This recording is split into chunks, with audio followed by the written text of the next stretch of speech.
All right. Talking ball with Pat Leonard, emergency episode. All I have to say is what? Saquon Barkley signed what?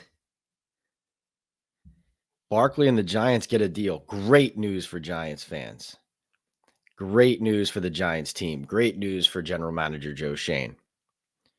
But when I saw this scroll across my phone, when I had sources texting me that this was done, I had to do a double take and a triple take to really fully grasp that this was not a joke.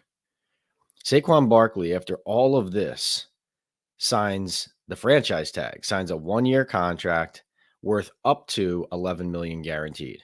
So he gets the franchise tag number. That's $10.091 million guaranteed. That's what he would have gotten if he signed the franchise tag tender back in March. He gets $2 million of it in a signing bonus. Okay. After that, he can earn $909,000 total in incentives in this contract. Now, here's the breakdown of those incentives. He can get $303,000 if he rushes for 1,350 yards, so 1,350 yards, and the Giants make the playoffs. He gets $303,000 if he scores 11 total touchdowns, that's rushing and receiving combined, and the team makes the playoffs.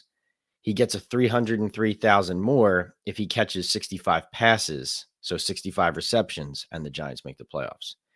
What did you hear in those incentives? Barkley could have a career year.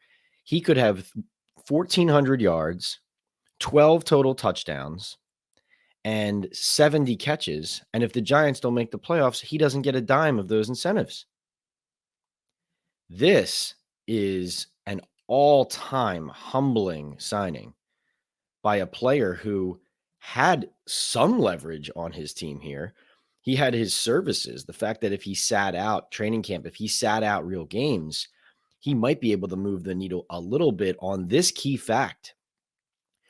When this deal got done on Tuesday morning, the day that players reported, and when I was texting with sources about it, I was the first to report for the New York Daily News on Twitter that not only did Barkley sign this minimal deal, the Giants are not guaranteeing to Barkley that they won't franchise tag him next year.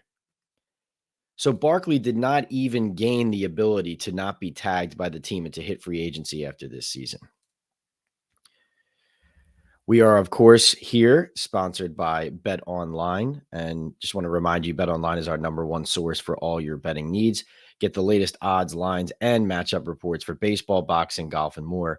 Bet Online continues to be the fastest and easiest way to place your wagers, including live betting and your favorite casino and card games available to play right from your phone. Head to the website or use your mobile device to sign up today and get in on the action. Remember to use the promo code BELIEVE, BLEAV, for your 50% welcome bonus on your first deposit. Bet Online, where the game starts. I want to remind you to please rate, review, and subscribe on the YouTube page at PL on NFL, on the audio podcast apps, Apple, Spotify, wherever you get your pods. And please engage, comment on Twitter, Threads, Instagram. I'm at PL on NFL on all of these apps, YouTube, Instagram, TikTok.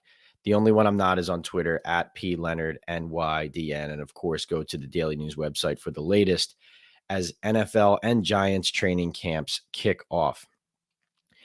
But circling back to Barkley for a second, I don't know about you, but I look at this situation and I feel bad for Barkley in the sense that he realized he had no other option here, not just as a running back, but given how his negotiations were handled, than to essentially walk back through the door with his tail between his legs and say, I'm going to delay this kind of negotiation and this kind of contentious situation a year. And I'm just going to put my head down and play. And, this isn't all his fault. This is listening to the wrong people, listening to the wrong advice. Barkley himself told us that at the deadline before he got tagged, he met with John Mara back in March, and that he came out of that meeting with the Giants co-owner and told his agent to get it done. And there was a gamble there that the Giants were going to have to use their franchise tag on Daniel Jones, and they didn't do it. And they ended up signing Daniel Jones, having the tag available to tag Barkley. And the conversation had been occurring prior to that between Joe Shane and the Giants and Saquon Barkley's agent, his representatives, his camp, that if a deal was not struck by that deadline, that the Giants were going to reset the negotiations entirely. So that's exactly what happened. That obviously frustrated Barkley. Pro Football Talk reported that the Giants, at that point, at the behest of Barkley's representatives, called other teams poking around on what a trade would look like for Barkley. Now, I've talked to sources who said the Giants never considered trading Barkley. That was never a consideration, never a thought, never an option on their side of things. So put it out of your head that the Giants at that point were trying to trade Saquon Barkley. They weren't.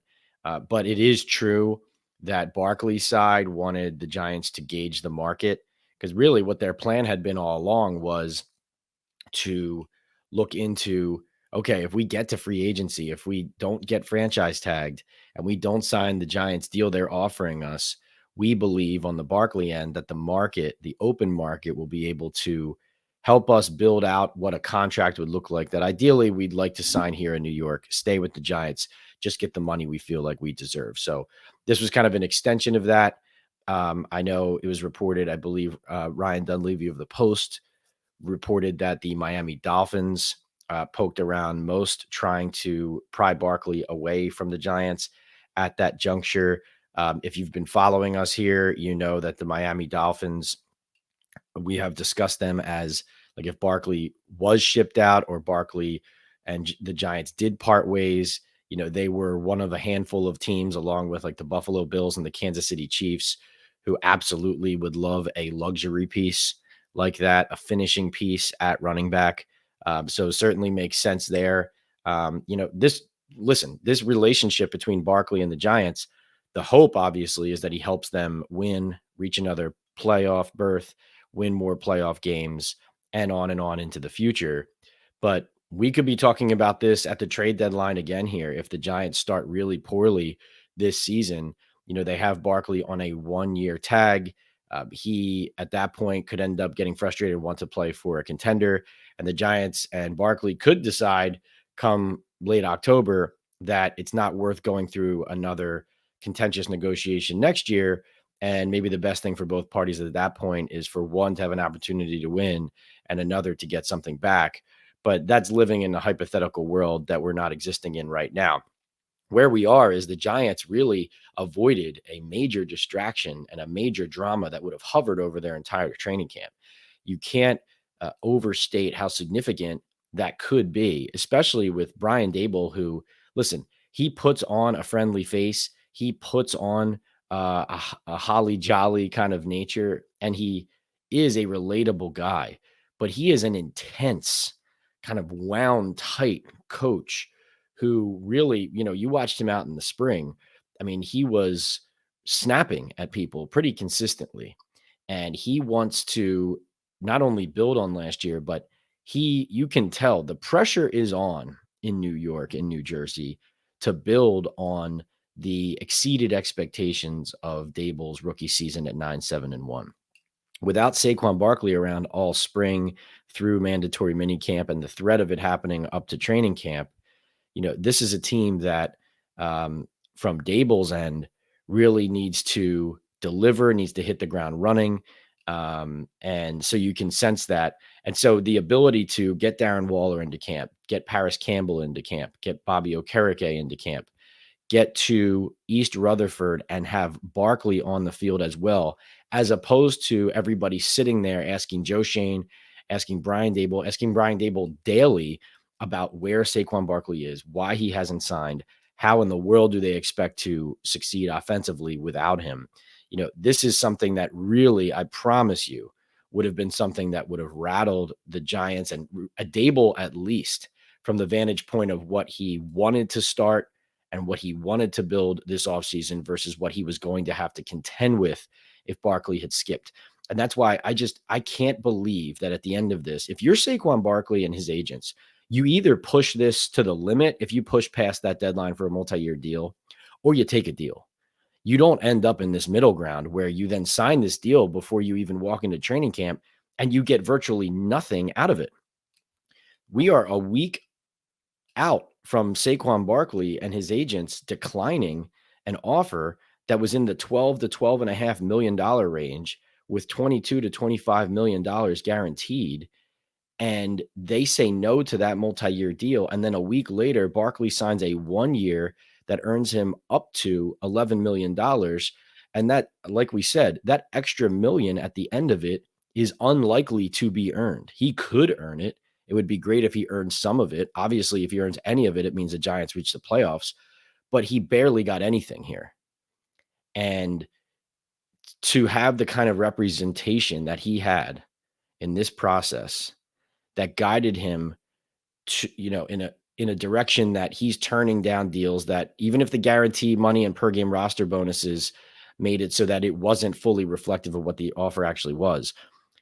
Back in March, to have 13 million a year and up to 26 million guaranteed on the table, maybe it was closer to 19 or 20 in fully guaranteed money. But to be declining that in March, only to sign a 1 year worth up to 11 in August, and not to, at the very least, if he was going to push past that deadline and not sign that 12 to 12.5 million a year average deal on July 17th, how in the world are you not then prepared to at least hold the team's feet to the fire to try and get them to agree not to franchise tag you the following offseason? Because now what the Giants could do on the flip side, and this is a good thing for the Giants when you want control of players, the Giants now still have the ability to franchise tag Barkley next spring at a $12.1 million 1 year offer number. And so, listen, we know from these negotiations that Joe Schoen and this current Giants staff and regime doesn't want to pay running backs, especially at an insane number that then they clearly didn't budge. Barkley even said he was asking, you could tell by what he was saying, he was in like that $14 million a year range with real guarantees. But he even said on that Money Matters podcast, I'm not even asking for what I'm really worth. So these negotiations could get ugly then if they happen again in 2024. Hard to imagine that we're going to be back in that spot. But, if Barkley has an unbelievable season, then he's 27 years old. Now the Giants could say, well, we don't want to pay a running back $12 million, but we did offer Saquon Barkley that last year, and that was on a multi-year deal. And now we're really kind of getting a discount, or essentially paying him similar money to what we would have been doing on that 2-year deal if we pick this up. And then after this year, we can cut bait. Meanwhile, Saquon Barkley at that point would be a 27, 28-year-old running back after these next 2 tag years.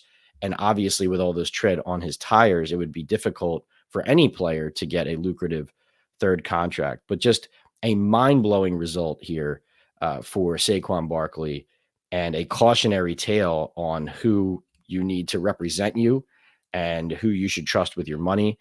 And obviously, the last thing I should say is, I think the fact that Barkley changed agents in June should tell you something about where his mind was as far as why it wasn't working out, and maybe envisioning that as a potential resolution.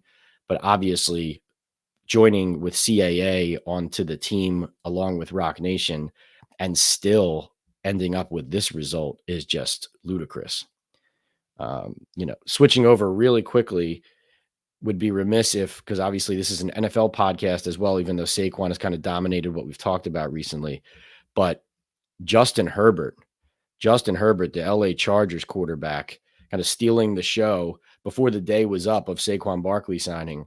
The LA Chargers quarterback signs a monster 5-year extension worth $262.5 million. So that pushes his average. I believe it ends up at 52.5 per year. He is now the highest paid quarterback in NFL history, highest paid player, I believe, by individual contract. And I have to double check that. Definitely quarterback. I'm pretty sure, though, all of these new quarterback contracts are making the guy in some way than the highest paid player in NFL history. It's just where we are right now. This supersedes Lamar Jackson's that just got done. And it is going to be jumped by Joe Burrows in Cincinnati, which is going to get done.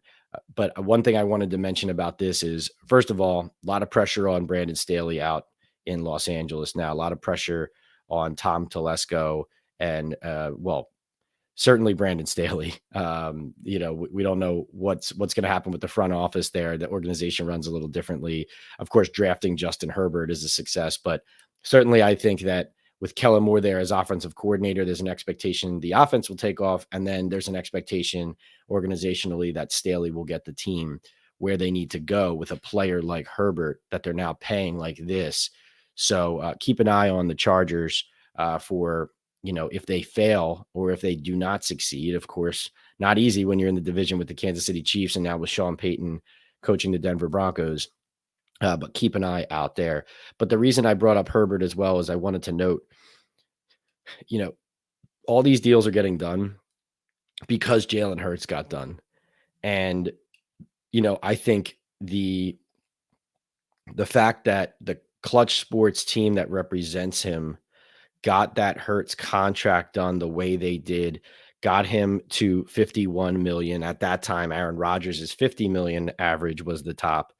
Hurts gets done early. And a lot of times in these situations, you have players waiting for the others' agents and the others' team to get their contract done so then they can do the next one and be the highest paid, because everybody wants to kind of slightly leapfrog the last guy. And Hurts's team not only did not play that waiting game, but they structured the contract smartly for the team, but also for the player. And really what ended up happening, as you talk to people in the business, is that became a barometer and kind of a blueprint for how these other agencies and players and teams do these quarterback deals.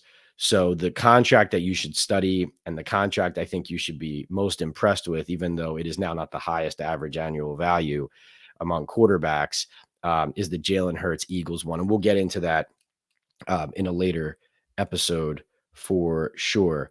Lastly, former Giants wide receiver Kadarius Toney underwent another knee surgery, microscopic cleanup. If you remember, I reported going into his second and final season with the Giants that he had a similar arthroscopic procedure on his knee. And then it turns out he had another one this offseason with the Chiefs, and now another one here right on the eve of camp after kind of tweaking his knee while receiving a punt. Questions of whether he'll be available for the start of the season. It was always crazy for people to come out of last season, given his injury history and just his history in general, and say that he was going to be the Chiefs' number one receiver. I think Richie James is somebody you have to take a look at. He was on the Giants last year. Similar situation. Everybody was expecting Kadarius Toney to be the guy at the slot, and who turned out to be one of the leaders in catches and one of the most popular targets for Daniel Jones, Richie James. He signs as a free agent in Kansas City.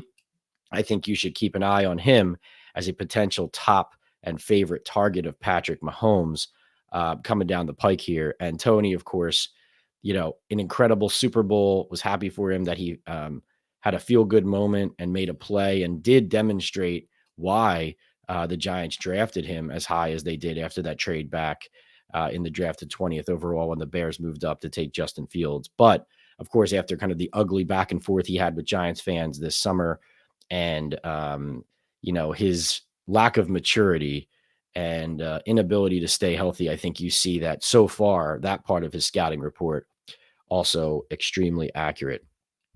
I'm recording this actually before heading out to the first open practice of Giants camp, as well as the first press conference, Joe Shane and Brian Dable in the 2023 Giants season, when you include the start of training camp as the opening.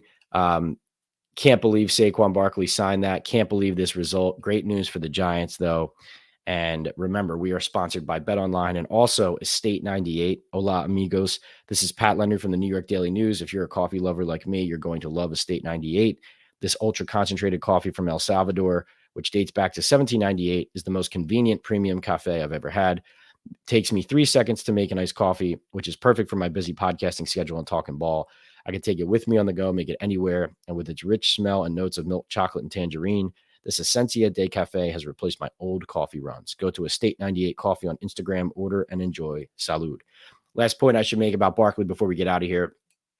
Clearly, there is a positive element of Saquon just getting this done in order to avoid the distraction and help the team succeed, which is really what he wants to do, is win in 2023. And absolutely, that's a good thing from the Barkley side is, and now listen, this is also an image saving move as well on his end, because if he was already not going to get the money he expected and wanted and felt like he was already being underpaid, what would be even worse for him would be to have the kind of holdout, training camp sit out, and regular season possible holdout that led to fans turning on him. And as he said, what bothered him the most in the spring was when offers got leaked that made him look greedy. And so you could see that from Barkley's end, perhaps it was bad that he lost the negotiations, but it would have been even worse from his end if his image had been tarnished, because he really is at his heart team first, a guy who wants the team to succeed. And as you saw, everything he did last year, playing through injury, etc., that's a very real thing. But so that's the optimistic view of this, is that, like, from Barkley's end, the optimistic view is, yes, he clearly cares about winning. He definitely put a lot of things over himself here, because this contract is not favorable for him at all in the grand scheme of what he was battling for. But like I said, thanks for joining me. Please rate, review, and subscribe. Please subscribe. Hit the subscribe button at PL on NFL on YouTube. That is where we're going to concentrate a ton of content this year. We're going to have our player and Pat Leonard arrivals at game time, pregame, on game days, the game day mornings, and on Instagram, Threads, Twitter, and like I said, wherever you get your podcast, Apple and Spotify. We appreciate all the feedback, all the conversation. Let's get it going in the comments again. That conversation in the comments of our last podcast on Barkley, it was fantastic. Let's keep it going, and we will talk to you soon here on Talking Ball.